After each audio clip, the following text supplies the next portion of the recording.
محترم ناظرین، with holding tax میں حالیہ نرمی کے بعد 3 نئی موبائل فون کمپنیاں مینوفیکچرنگ یونٹ قائم کرنے کے لیے تیار ہیں۔ میڈیا رپورٹس کے مطابق سرمایہ کاروں کو متعدد منظوریاں درکار ہوں گی، کیونکہ پاکستان ٹیلی کمیونیکیشن اتھارٹی اور وزارت صنعت و پیداوار دونوں اس ضمن میں ریگولیٹری ادارے ہیں۔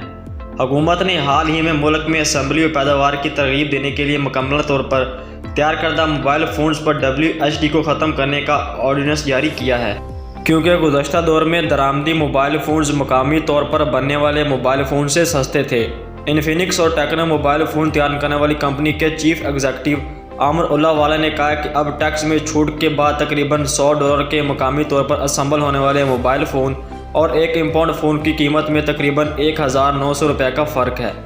انجینئرنگ ڈیولپمنٹ بورڈ کے سینئر عہدیدار نے تصدیق کی ہے کہ ملک میں مینوفیکچرنگ یونٹ کے قیام کے لیے 3 نئی کمپنیوں نے درخواست دی ہے۔